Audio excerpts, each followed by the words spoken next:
Hi అమ్మ, ఎలా ఉన్నారు? అందరు బాగున్నారా? రండి, తీపి గుమ్మడికాయ కూర చేసుకుందాం. టేస్టీగా ఉంటుంది, పిల్లలు ఇష్టంగా తింటారు. పిల్లలు ఉన్నప్పుడు కొంచెం కారం తక్కువ వేయండి అమ్మ, లేకపోతే కొంచెం కారంగా వేసుకుంటే టేస్ట్ చాలా బాగుంటుంది. రండి, చేసేద్దాం. మొదట ఈ తీపి గుమ్మడికాయ కూరకి కొంచెం నూనె వేద్దాం. ఎక్కువ అవసరం లేదు, బాగోదు. ఎందుకంటే బెల్లం వేస్తాం కదా, ఆ నూనె బెల్లం కలిసి టేస్ట్ బాగోదు.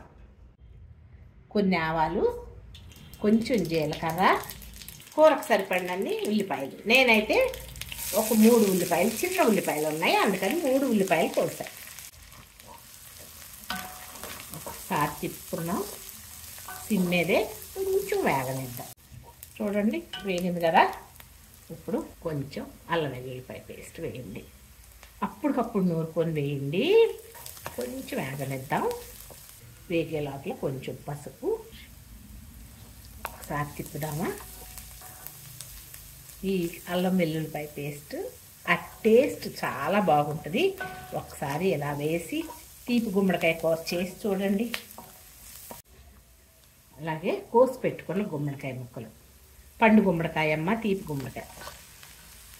పచ్చి గుమ్మడికాయతో కూడా కూర వండుకుంటారు. ఒకసారి మన వీడియోలోనే పచ్చి గుమ్మడికాయ కూర ఉందమ్మా.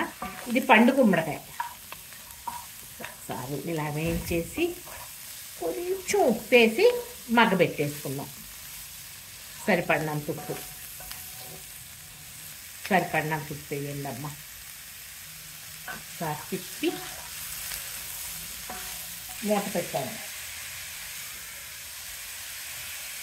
ఇలా మూత పెట్టుకోండి. ఒకసారి చూద్దామా. మగ్గిపోయింది చూడండి. మీడియం సైజు ముక్కలు కోసుకుంటే, చిన్న ముక్కలు, మరీ చిన్న ముక్కలు కాకుండా బాగుంది.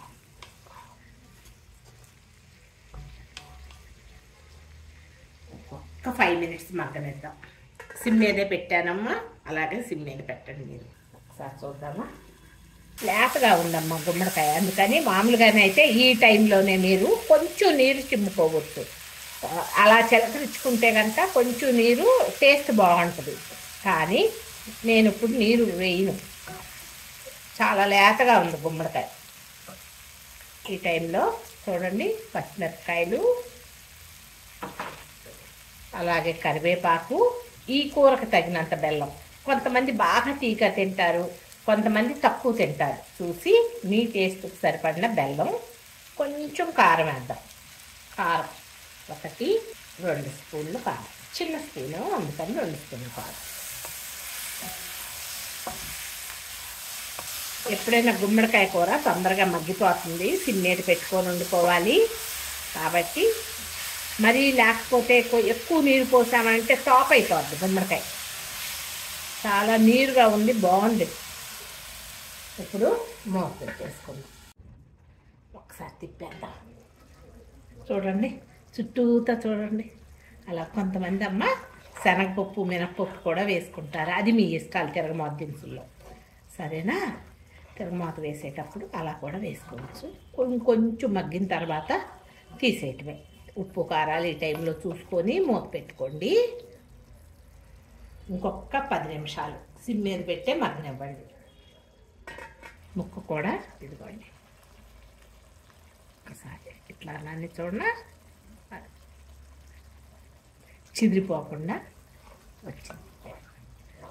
ఉప్పు కారాలు చూసుకొని దించేసుకుంటున్నాయి. నాకైతే సరిపోయినాయి ఉప్పు కారం.